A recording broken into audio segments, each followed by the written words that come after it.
Good morning! What an amazing way to start the day now that we're all used to Zoom calls. My name is Nike, and I'm a 6th grader at the Argenziana School in Somerville, Massachusetts. I am part of the Citizen Schools family, and from my home to yours. Welcome to our first ever virtual Wow Now event. Sit back and enjoy as we bring you all the best of Citizen Schools.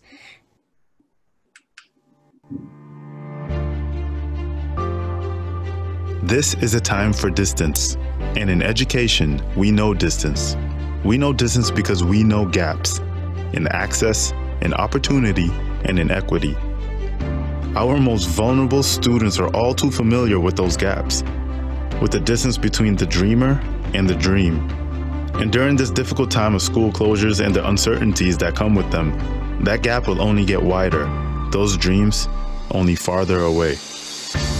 But this is also a time for learning how to adjust, learning how to connect, and learning how to hold on to hope for the future.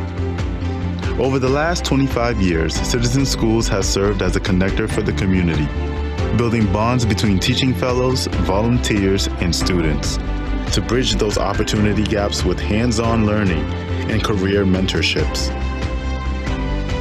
Through our programs, students have been exposed to career pathways in science, technology, art, and business. Through our volunteer mentors, they have learned how to embrace curiosity, to build on their confidence, to face real-world problems with a mind to ignite real-world change. At Citizen Schools, we remain committed to creating these connections in the community, to providing access through mentorship and opportunity through learning for the students that need it most, in the times that they need it most, for a world where we need it most. This is a time for distance and learning. And at Citizen Schools, we know that there's still a long way to go, but we're determined to go that distance. We're determined to fill those gaps for all those students that deserve to keep on learning. And we know that the best time, the only time to go that distance is now.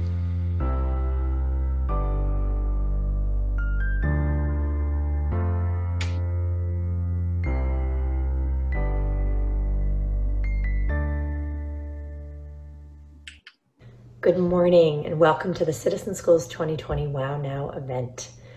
Although this isn't exactly how we imagined commemorating our 25th anniversary, we couldn't be more honored to be sitting with all of you, albeit virtually today, to celebrate our students' journeys of discovery over the last year. And we all know it's been a very challenging few months, and we're eager to partner with you and our students and our communities to create an even brighter future. I want to get started by saying a special thank you to our loving families, our amazing staff, our volunteers, our corporate partners, and our school partners for your unwavering belief in our students.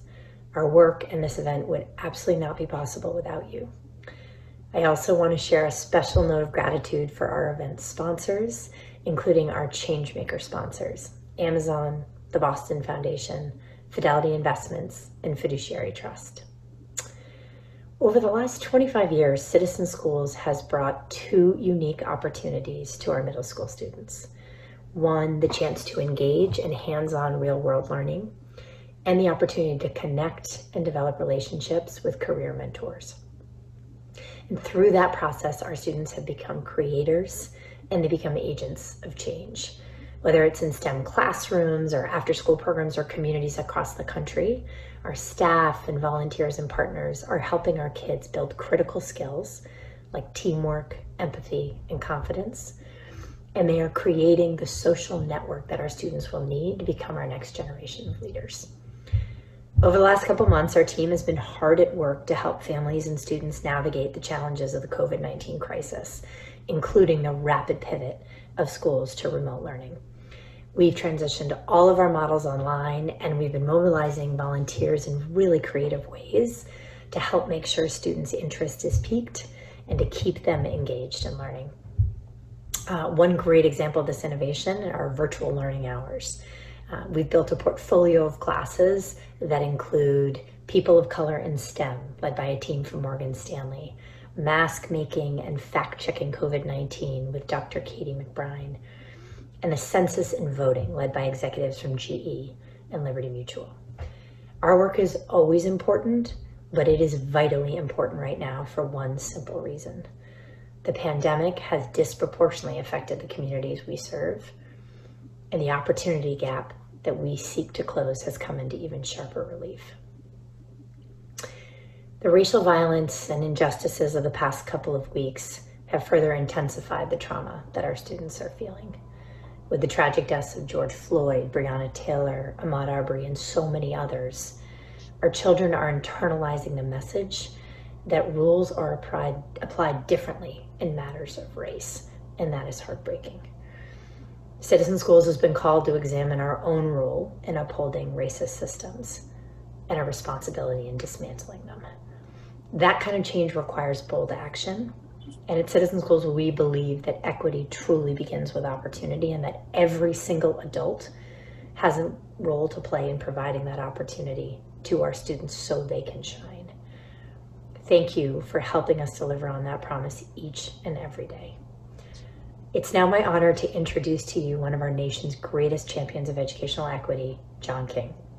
John is currently the CEO and president of the Education Trust, which is a national nonprofit that seeks to identify and close educational opportunity and achievement gaps. Before that, John served as a U.S. Secretary of Education in the Obama administration and as the New York State Education Commissioner. Earlier in his career, John co-founded Roxbury Prep, where he served as a middle school principal right here in Boston. John has graciously agreed to field some questions after he finishes speaking, so please put your questions in chat. John, I want to thank you for joining us.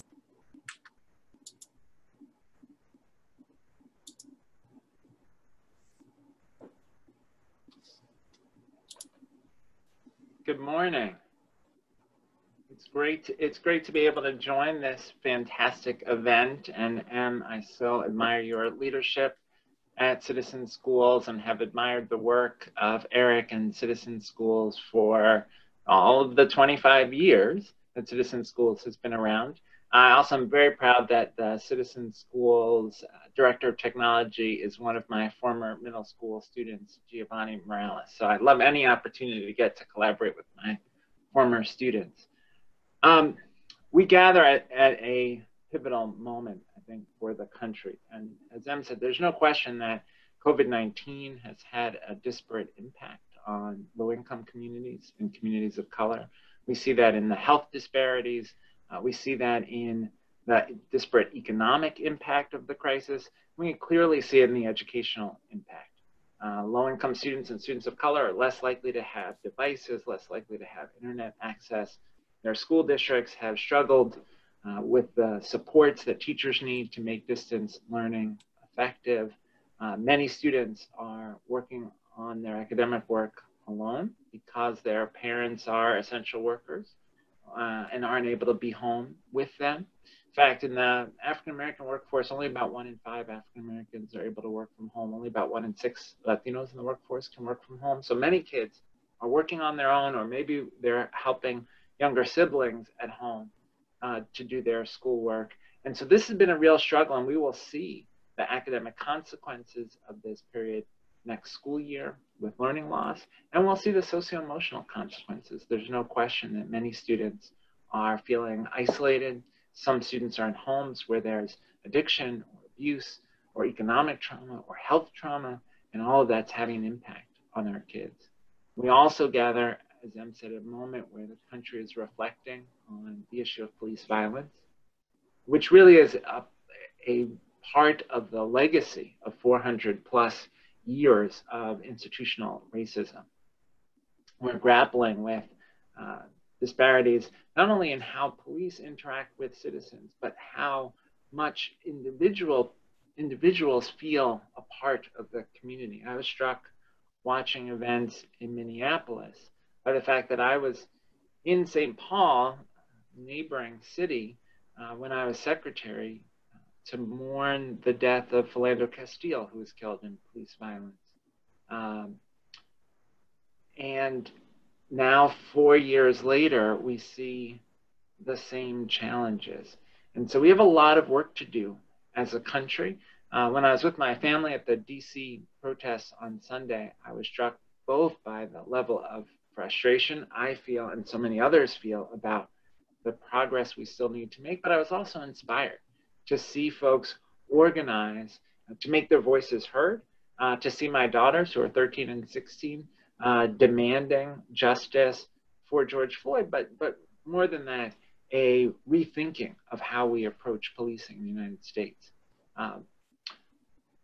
So in this moment, as we face COVID-19 and these deep questions about racial injustice, we all have to ask, what can we do? And the thing I love about Citizen Schools is about the doing.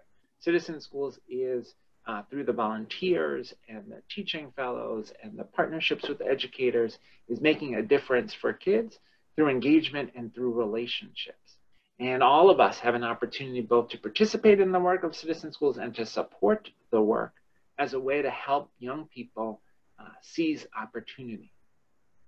For me, those kinds of experiences as a kid made all the difference. When I think about the contributions that Citizen Schools is making to kids' lives, I think about my own experience growing up in New York City schools. I went to PS 276 in Canarsie, and in October of my 4th grade year, my mom passed away. And I lived with my dad, who was quite sick with undiagnosed Alzheimer's. And home was a difficult and challenging environment. It was often lonely and scary, but the thing that saved me, the thing that gave me a sense of hope and purpose, was the relationships and engagement I experienced at school. I was blessed to have a series of New York City public school teachers who made school a place that was safe and engaging and nurturing and supportive, where I was challenged. I remember the projects that we did in our classroom in elementary school like it was yesterday, from doing a production of Midsummer Night's Dream, Shakespeare in elementary school, to doing a production of Alice in Wonderland, where I was the rose in Alice in Wonderland with big red felt petals sticking out of my head. I remember reading the New York Times every day, 4th, 5th, 6th grade, and having projects where we had to write about the history of individual countries and how that connected to current events. Those kinds of experiences, rich, engaging instruction, and strong relationships with teachers saved my life.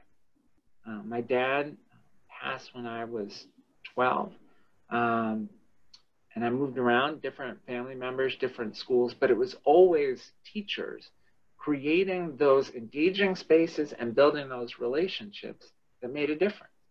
And even when I was a teenager and I was angry, and like many kids who've experienced trauma, I was really struggling with adult authority, with adult relationships. And I even got kicked out of high school. I always tell folks, first U.S. Secretary of Education who've been kicked out of high school. But I hope I'm not the last, because my story is also about second chances that teachers and mentors and a school counselor gave me. They could have looked at me and said, here's an African-American Latino male student, family in crisis, in trouble in school, and they could have given up on me. But instead, they saw more hope and possibility in me than I saw in myself. They were willing to see me as more than the sum of my mistakes. And they were willing to invest, again, in those relationships and the engagement in school that helped get me back on the right path. So I ended up becoming a teacher and a principal and having the privilege to work with amazing students like Giovanni, because I wanted to try to do for other kids what educators had done for me, what Citizen Schools volunteers and educator partners and teaching fellows are doing every day, helping students discover the passion and joy of learning and building those relationships, those trusting relationships that give kids a sense of safety and security and support their social and emotional development. So I'm honored to be a part of this celebration of Citizen Schools. We need more work like Citizen Schools all over the country.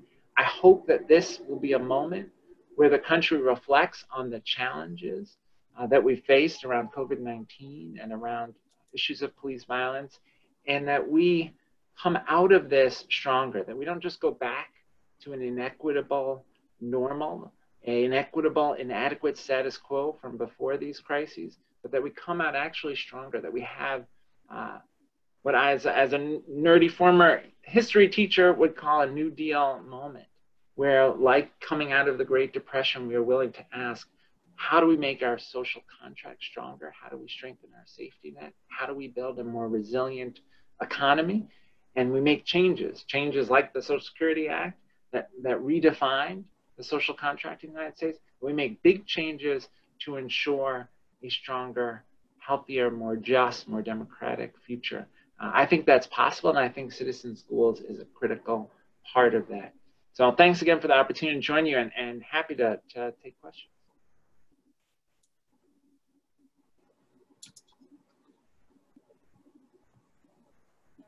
Good morning, everyone. My name is Ayala Brenhut, and I'm a Citizen Schools Teaching Fellow in Brooklyn, New York at PS 157.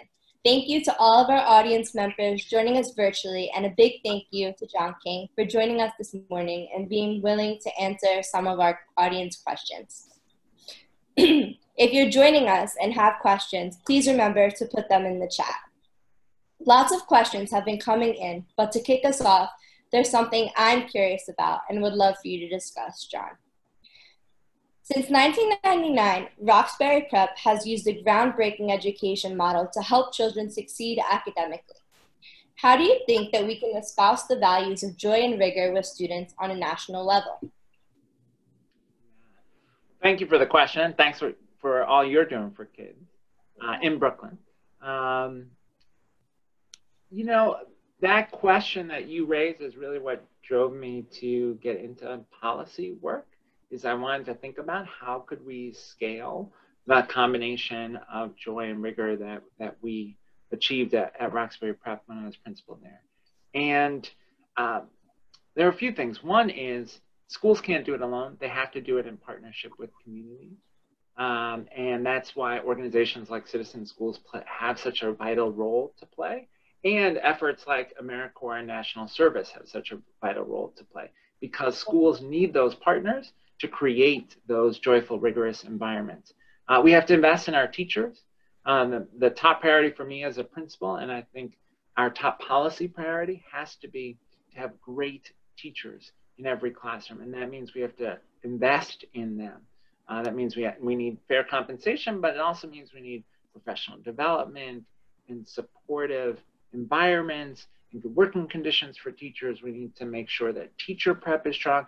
And as we think about the issues of race that we're grappling with as a country, we've got to make sure that all teachers are prepared to succeed in diverse classrooms, and that we have a pipeline of diverse teachers.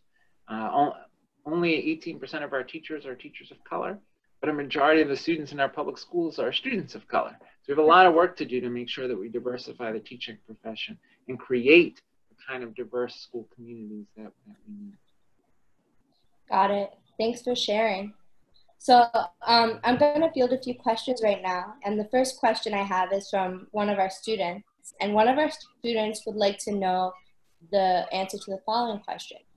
Did your teachers and mentors inspire you to do this? Absolutely. I had a teacher in 7th grade, Miss D. She was an amazing teacher at Mark Twain Junior High School in Coney Island. And Miss D was also a part-time actress.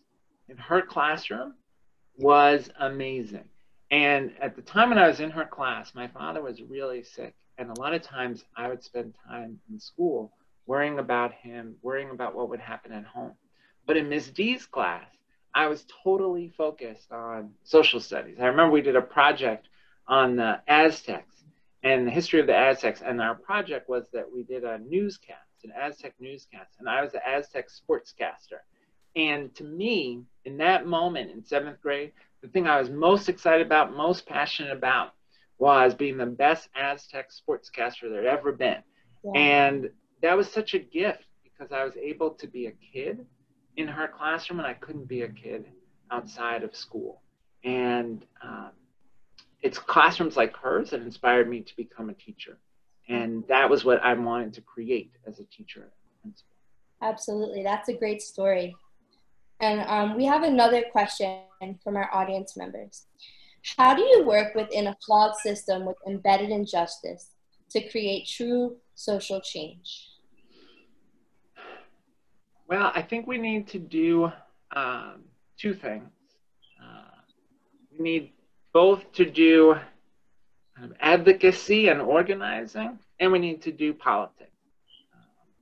And on the advocacy and organizing side, I think we have to find ways to continually make the case to folks about what justice requires. In the tradition of the civil rights movement, the women's suffrage movement, the abolitionist movement, we have to make the case for why the injustices that we see are so harmful, why they violate our core values, and we have to try to persuade. At the same time, we also have to do politics. And President Obama has been making this point this week about the police violence issues. Yes, we need to be in the street protesting and demanding attention, and we need to have a strategy around voting, around specific policy changes that we ask for from city councils and mayors and state legislatures and governors, as well as obviously the federal government. We can't put those in opposition to each other and say either we're an activist or we do politics. We actually have to do both. Right. Thanks for sharing. Another question from our audience members is, what types of interventions and actions can volunteers take to make a positive impact on students who are dealing with the challenges of this moment? There's a lot. Three quick things. One is relationships matter so much. And just being connected to kids and making sure that they and their families feel seen and heard is a tremendous gift. I think about the school district in Arizona, Phoenix Union School District, that has a Every Student Every Day campaign, so that a staff member in the district, could be a teacher, could be a counselor, could be someone in central office, but a staff member in the district is in touch with every kid every day to make sure that kids feel heard, that kids can communicate if they need Wi-Fi, if they're hungry, whatever their needs are, and that can get communicated back to the district. So that's one, is that investment in relationships. Two is helping students find joy in learning. I mean, it's one of the great gifts of citizen schools. Right? If you're inspired about something, if you're passionate about something, I think about a teacher in DC who's doing science experiments in his kitchen. And he's doing those science experiments, and he's made distance learning fun and interesting and exciting for kids. So helping kids find that joy. Maybe it's a book, maybe it's suggesting a book, reading a book together with kids that was important for you. Yeah. And then third is, I think we really have to listen to kids and give them an opportunity to tell us what they need, to tell us what they're frustrated about, to tell us what they're scared of. And creating that space for student voice, I think is hugely valuable. Thank you so much for sharing that and giving us that insight. So here's our last question, and that's going to be, what are some actions that we can take to help remove the opportunity gap between the dream and the dreamer? Well, I'll be very concrete. We got to make sure everybody fills out the census, because if folks don't complete the census, there will be less resources for our highest needs communities. We got to make sure that everybody who can is registered to vote and participates in the political process, and that's going to have an impact at every level, from local communities to the federal level. We've got to make sure that we are loud about the injustices that we see and what is required to address them.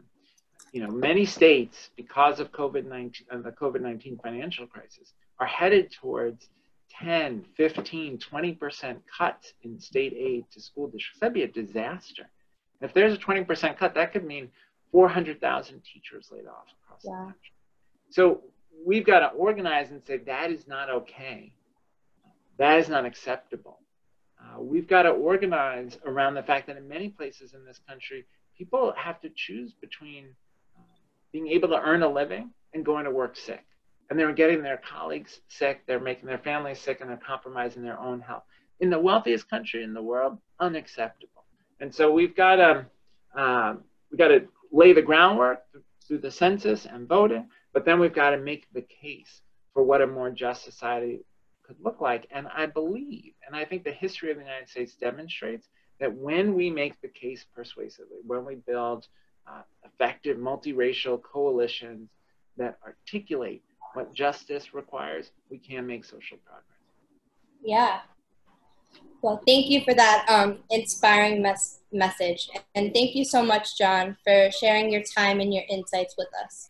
We're so grateful to hear from you this morning. For all of you that sent questions in the chat that we couldn't get to, John has kindly agreed to answer them offline, and we will send out his answers in the days following the event. Now we're going to see a video featuring Citizen Schools, students, teachers, volunteers, and others who will share their experiences. Enjoy!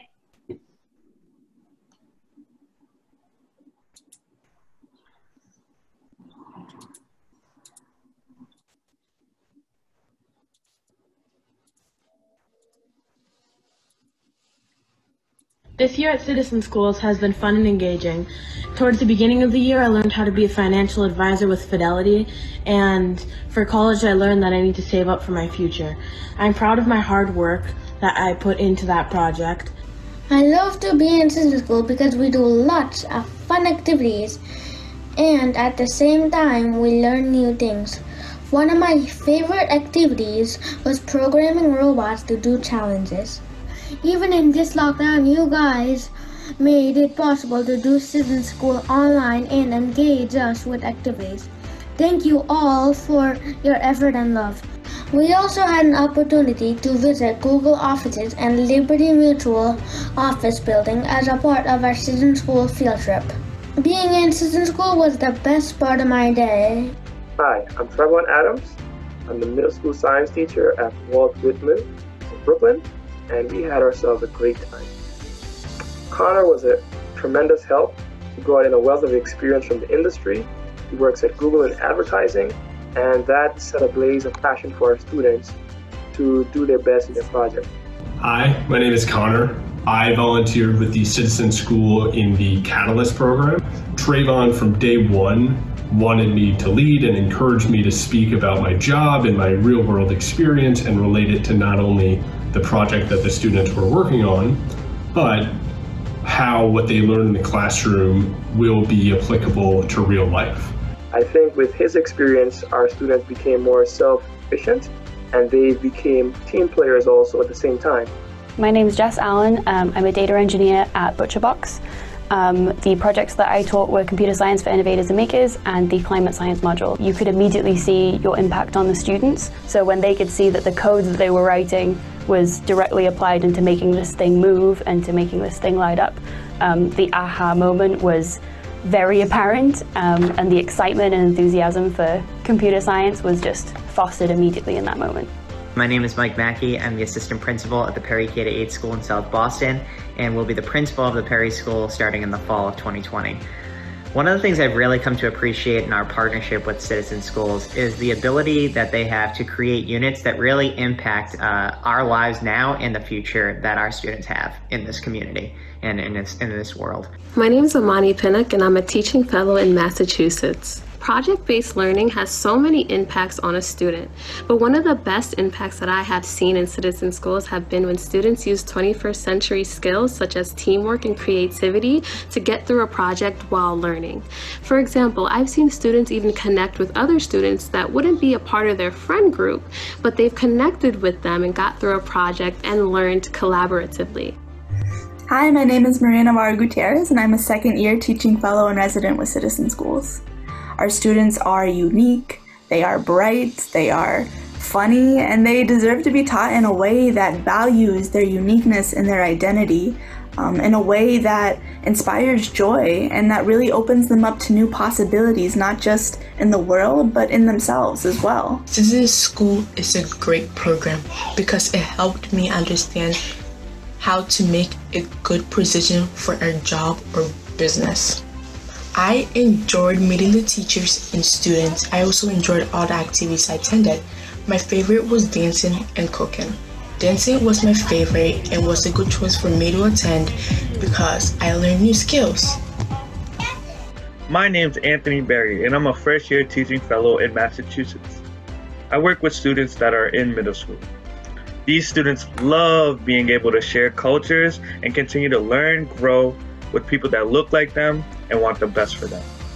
I think I'm part of the solution because there has to be more people in education that can represent and look similar to the students they serve to help students learn and grow in their own identity.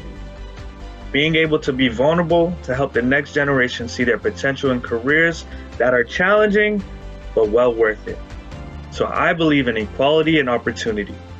Come join Citizen Schools.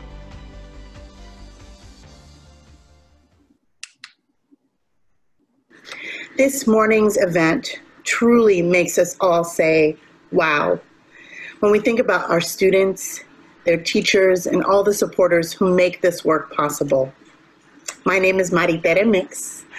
I'm a middle school Latin teacher at Neshoba Brook School, and I'm a board member at Citizen Schools.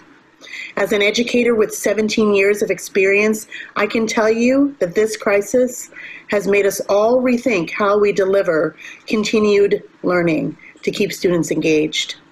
We cannot ignore the stark reality that disparities in educational equity, access, and opportunities are only widening. New challenges continue to arise that we can only tackle as a community, and with organizations like Citizen Schools deepening their commitment to helping all students thrive. By joining us at this event, you're helping us celebrate everything our students can do. To keep this going, we need your support. Your gift of $100 makes possible virtual learning hours from our volunteers straight to our students at home. A gift of $1,000 helps provide guidance from teaching fellows to reach approximately 500 students. And if you can, a gift of $5,000 supports the development of STEM curriculum projects that may not be accessible otherwise to our students. Whatever amount you choose to give, please know that your generosity will make an impact on students' lives. Please text WOW NOW to 44321 or go to citizenschools.org/WowNow to give. Thank you. I would like to give a thank you to all the teaching fellows at Citizen Schools. I would like to give a big thanks to Ms. Pinocchio because she's helped me a lot. I don't think I would have had as many assignments done without her. She's giving me some great advice. She reviews my work and she helps me find ideas. I'd like to thank Mr. Cora for being a citizen teacher since my early days of Citizen Schools, and Ms. Farrow for being so inspirational this year. Thank you, Ms. Pinnock, Ms. Billings, Mr. Fay, Ms. Dixon, and Ms. Fios. Thank you all. Thank you very much to the staffs and teachers that help with the Citizen School program. I appreciate all you do, and thank you all. Bye. Thank you so much for attending the event and supporting our work at Citizen Schools. We hope you leave here inspired and have learned something. The world is constantly changing, but one thing we can always depend on is that Citizen Schools will continue to help students like me get new learning experiences and great mentors. We hope you have an amazing day, and we'll see you again soon. Things I shouldn't do, but you dance, dance, dance, and ain't nobody leaving soon, so keep